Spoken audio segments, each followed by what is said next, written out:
Mike Taylor, and I'll be doing my presentation, my online presentation for the two lessons I created for Module 6, based on our search that we conducted and the related assignment of creating a lesson based on the search. Part of my Lesson 1 activity is to create a Prezi as part of a student presentation, so I decided to use a Prezi in this presentation to kind of show you how the Prezi works and how we kind of work through this. And so I'm going to kind of take you through the process, and I'll be kind of skipping back and forth into full screen and partial screen so that I can go back and go to some of the different websites. So we'll look at begin our presentation. Okay. The first lesson I called Fact Finding with Technology, and one of the things that I found to be the case was that many of the textbooks that are being created are not necessarily complete, in that they're written specifically for certain states, and inside the particular state standards are events that may be particular to that particular state, and oftentimes not all the information is there because some of the actual things that happen in history may not necessarily be politically correct.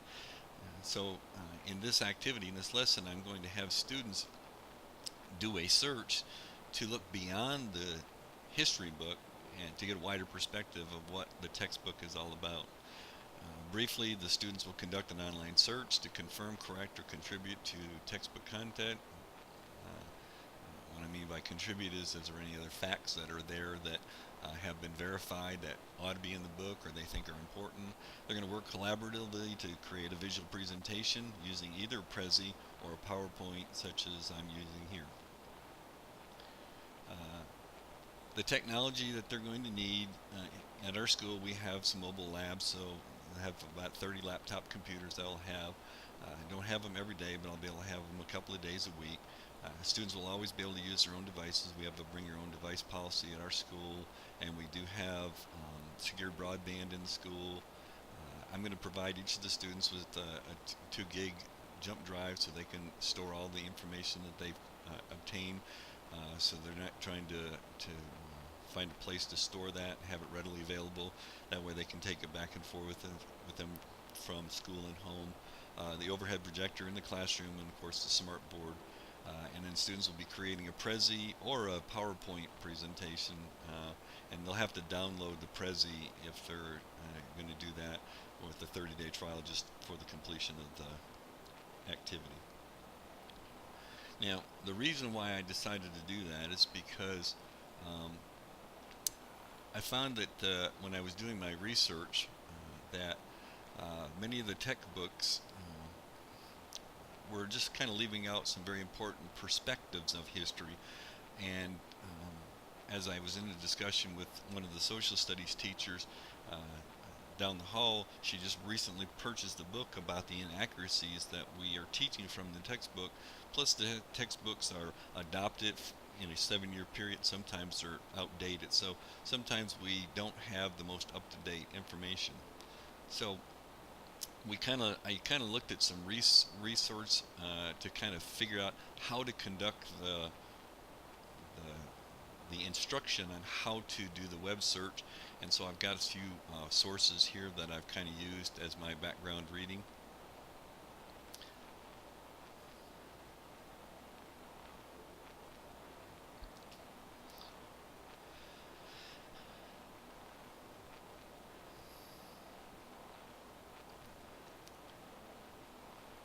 Now, what's the skills the teacher's going to need?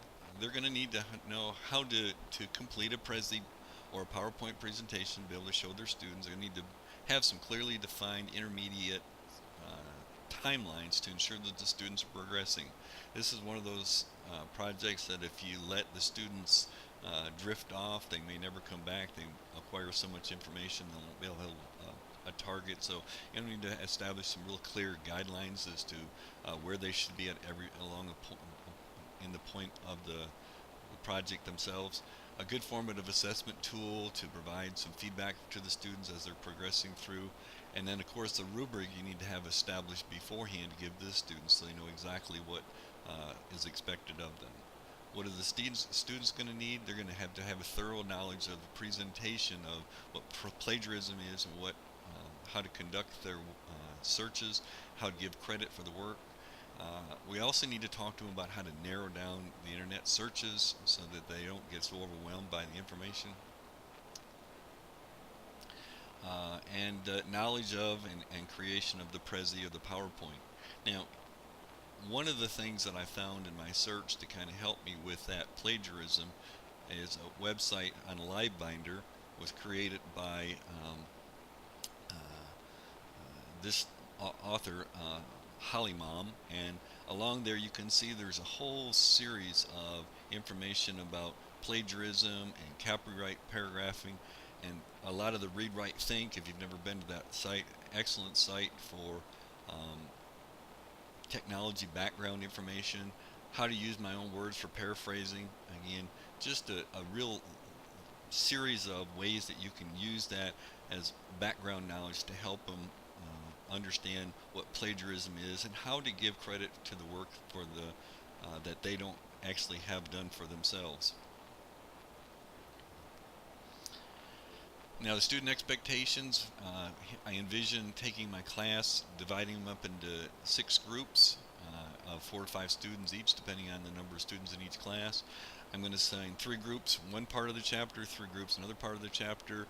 I'm going to give them some information, some guidelines to begin the search, and I'm going to let the group search that portion of the chapter. And hopefully, in the process of doing that, I'm going to get 3 fairly diverse searches. Hopefully the students will go in a different direction, and it gives a broader range for that section of the chapter. Again, I'll do the same thing with the other 3 groups as well. They'll do the same thing in the latter part of the chapter. Once we get all the information, they've done the searches and they confirmed, and most importantly, in the process of doing this project, to make sure that students just don't simply believe everything they read on the internet, that they need to make sure that they're confirming the accuracy of the text. And I don't know why my window keeps popping up, but I apologize for that. And complete the to confirm the evidence. And again, the procedures, they're going to use I'm going to use the LiveWire LiveBinder to do the background information. Students are going to conduct the research and gather the evidence, and then they're going to create a Prezi or some kind of digital presentation. I initially thought about opening it up to a variety of different presentations, but I'm going to probably stay with either a PowerPoint or a Prezi, just because I don't want to have to go and look over a number of different ways to do some digital presentations. So I'll probably keep my focus on those 2 areas, either a PowerPoint or a Prezi. Of course, in the process of deciding how we're going to do this, there are some disadvantages and advantages. Some of the advantages would be that in the process of students doing the research, it's going to develop higher order thinking skills. They're really going to have to think outside the box. Up to this point, we've always just handed them the textbook. They've read the textbook and they've taken it for granted. What's in the textbook is that's it, and there isn't any more. This way, they're going to be able to think outside the box and think outside the classroom. We're also going to talk about effective web searches. And I'm not sure how I'm going to stop that throughout my presentation. I apologize for that. Understanding effective web searches, and then evaluating the content of the web pages, making sure they're valid, and then develop a presentation skills for the Prezi or the PowerPoint that they'll conduct. Now, the obvious disadvantage is trying to keep students on track, because it is it's a search that they conduct on their own, trying to make sure that they're where they're supposed to be, ensuring the timelines are being met, what happens if they don't make the timelines, develop an effective formative assessment tool so you're giving them good feedback, making sure that they're getting the information that you're hoping they'll bring into the classroom, and then the creating a rubric to fully capture, making sure that you've got a thorough rubric for the students can be sometimes difficult because the rubrics can sometimes be pretty general. Um, think about the possibilities of this lesson outside of this lesson. I think it's transferable for any course that uses a textbook, and it exposes students to the outside world of the classroom. They realize there's more than just the textbook. There's more information that's out there. There's also some inaccurate information out there.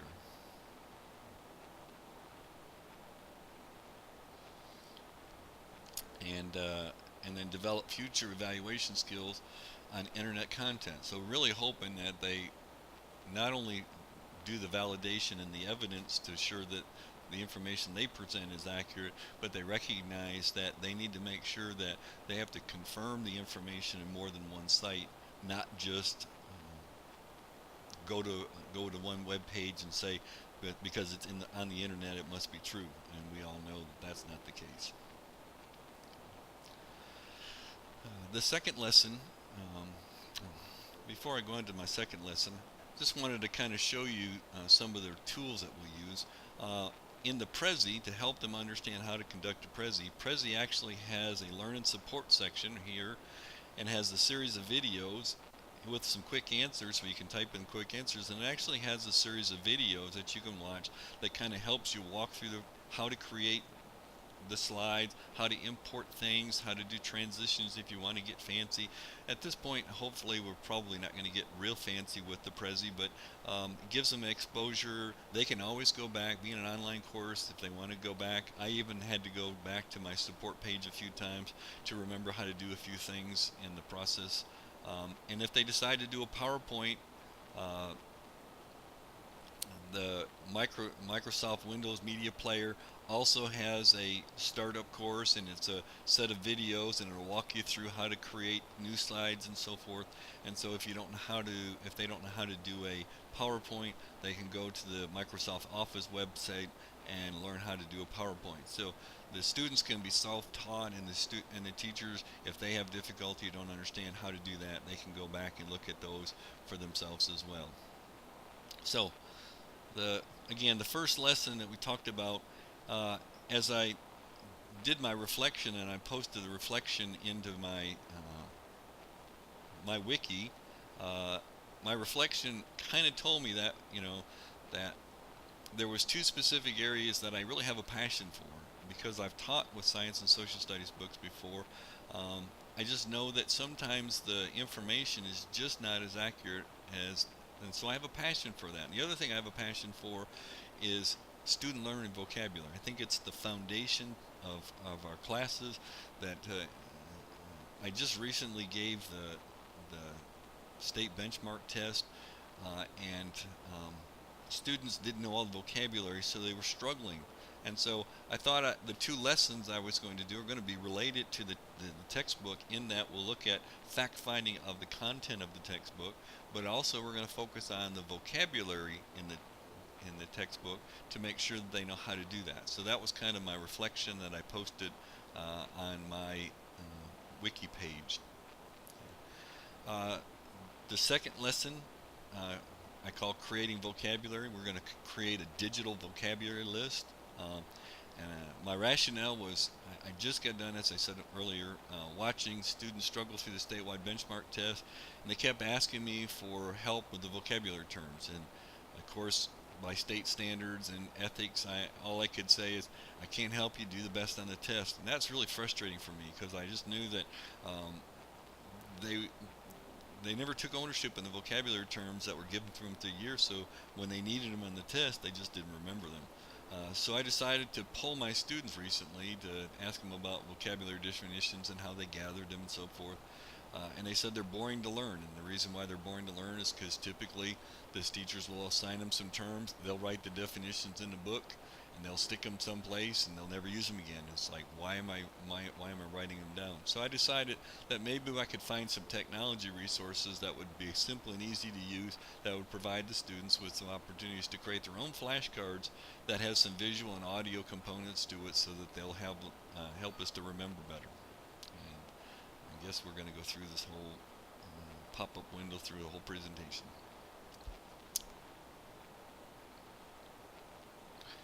So again, a brief description of the lesson. A little lag on my computer, so I apologize for that.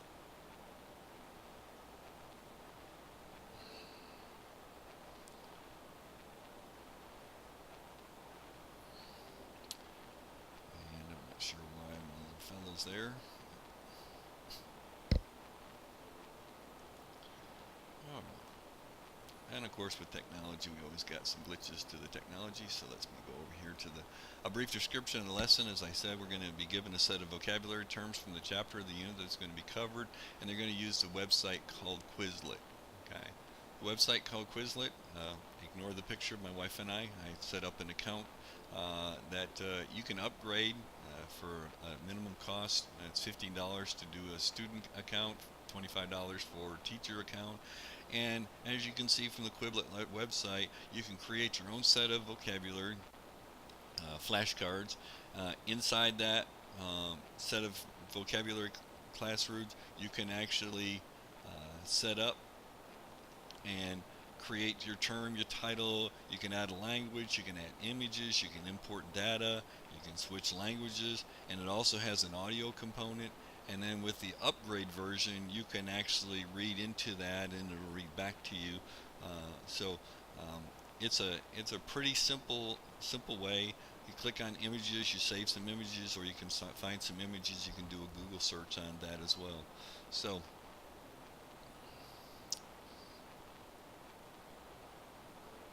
and the technology. The technology is any device that has internet access. Printer, if you want to print out your flashcards, you have access to the Quizlet program.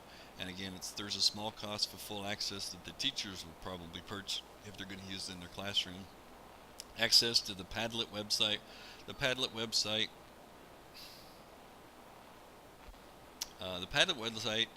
Is just really a clipboard, and on the Padlet website, you simply click on there. You can write a post. You can add images, audio, video, slideshow presentations. You can upload files, and you can actually take a photo from your webcam if you decide to do that. And any place that you click on the Padlet, you can simply put a little pad there. And then part of the lesson will be that the teacher will present a question on here, and the students will respond on the Padlet using that as part of that lesson.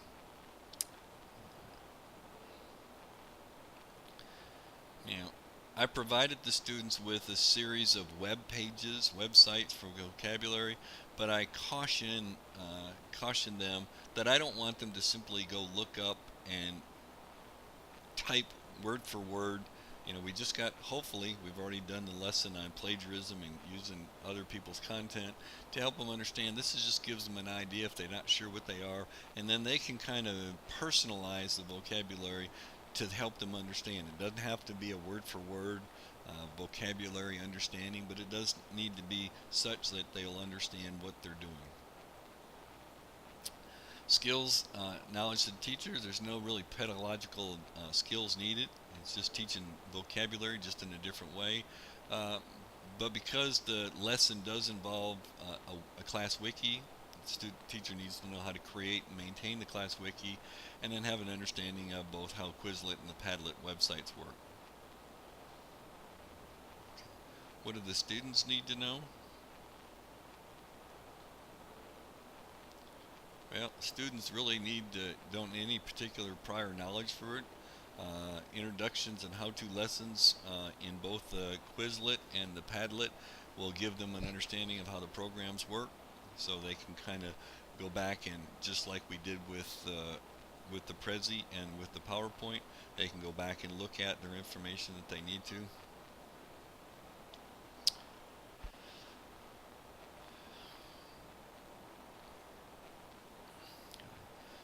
What are the advantages of creating your own web flashcards? Hopefully the students will be motivated in defining terms and then retaining the terms, most importantly. Students have access to them while they're online, anytime they have access to the internet.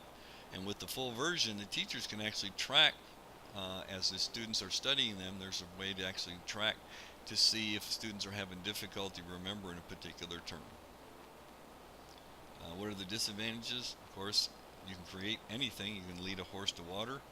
Students can make the cards and never actually study, so that kind of defeats the purpose. Hopefully, by creating their own and personalizing it, they'll take a little bit more ownership. Another thing is the students could just simply take a shortcut, wait for classmates to post their definitions, and kind of create their own based on what they read from other students. And I see the possibilities of this being used in any class that it's transferable, any class that uses vocabulary. It can be used even in specialty classes such as art, music, etc. So, in conclusion, the creation of these two lessons have given me some wonderful ideas to use as I transition to teaching science and social studies unit the first time in 10 years. I've been teaching math. I have been teaching math for some form of math for 22 years. And this upcoming year,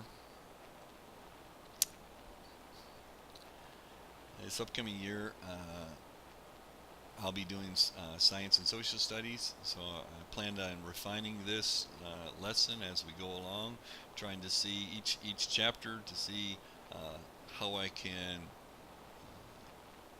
be more specific for the students to keep their web searches better under control. Of course, I did in the process of creating this, I used some resources and the images, the advantage and the disadvantage possibility in the science book clip art is cited here in my resources. Also used Kay Hayden and her successful middle school research tips from the live binder.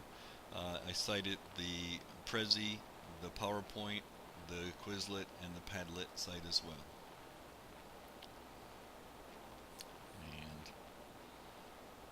That concludes my presentation, and hopefully as I work through this, and there's still a work in progress, until you implement something like this you don't really know where the glitches are.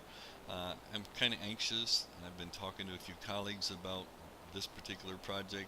They're very interested in what might happen as well. So we'll just have to kind of see what's going to happen.